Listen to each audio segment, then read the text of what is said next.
नमस्कार दोस्तों, मैं हूं राजेंद्र दत्त और आप देख रहे हैं अर्थ प्रकाश टीवी। दोस्तों, 22 अप्रैल 2025 को कश्मीर के पहलगाम में टूरिस्टों पर एक आतंकी हमला हुआ जिसमें 26 टूरिस्ट मारे गए। इस पर भारत सरकार अब पाकिस्तान पर कड़ी कार्रवाई करने की योजना बना रही है। लेकिन विभाजन के बाद 1947 के बाद भारत और पाकिस्तान के बीच बहुत से समझौते हुए और पाकिस्तान हमेशा ही उन समझौतों की उल्लंघना करता आया है। तो भारत सरकार ने अब तक कड़ा कदम क्यों नहीं लिया? इसी पर चर्चा करने के लिए मेरे साथ हैं अर्थ प्रकाश के editor in chief Shri Mahavir Jain ji. आइए उनसे चर्चा करते हैं इस मुद्दे पर। जैन साहब, सबसे पहले आपका स्वागत है हमारे स्टूडियो में। जैन साहब, विभाजन के बाद 1947 के बाद हिंदुस्तान और पाकिस्तान के बीच बहुत से समझौते हुए और पाकिस्तान हमेशा ही हर समझौते का उल्लंघन करता आया है। तो भारत ने अब तक पाकिस्तान पर कड़ी कार्रवाई क्यों नहीं की? जिंदगी जो आप बात कह रहे हो कि उल्लंघन करता आ रहा है जी, मैं तो हाल का मामला बताऊंगा। 14 फरवरी 2019 को जी, इतना बड़ा अटैक हुआ जी, हमारे सैनिक मारे गए। जी, अब जो 22 अप्रैल को इंसिडेंट हुआ है जी, उसके बाद 6 आतंकियों के घर जला दिए गए हैं।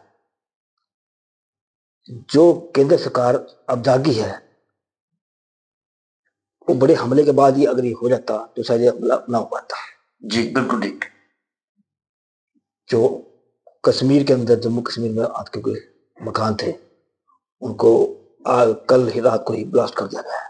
जी, जिनमें प्रमुख शहीद अहमद, हकीम अहमद, असीम अहमद, आदिल अहमद, ठोकर, जाकिर अहमद इत्यादि प्रमुख थे। जी, और जैसे मैं पहले भी कह चुका हूं, कोई भी हमला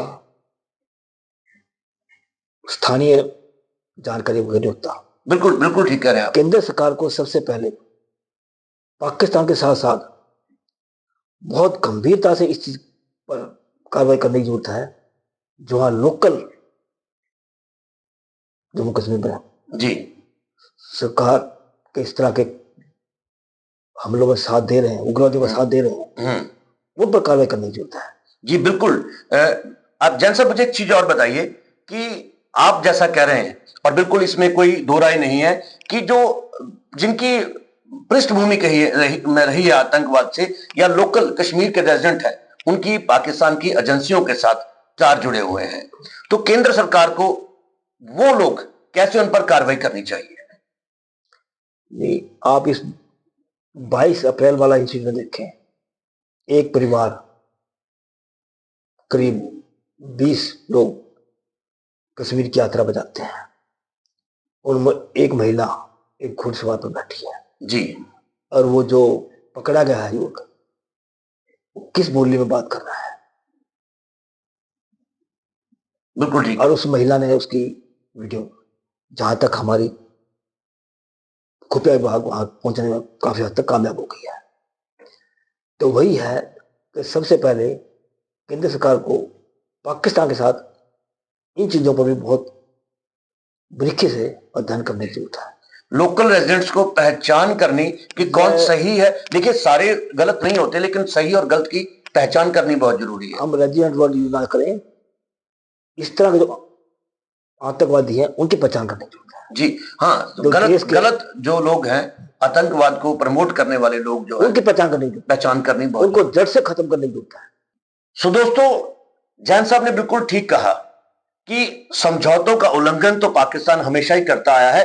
बावजूद इसके जो पाकिस्तान की एजेंसियां हैं, उनके लोकल जो कश्मीर में रहने वाले कुछ आतंकवाद को प्रमोट करने वाले लोगों के साथ तार जुड़े हुए हैं, उनकी पहचान कर उनको ढूंढना सबसे पहले जरूरी है। अगर उनको ढूंढ लिया जाए या उन तक पकड़ मजबूत कर ली जाए तो आतंकवाद पर हम कहीं ना कहीं काबू पा सकते हैं।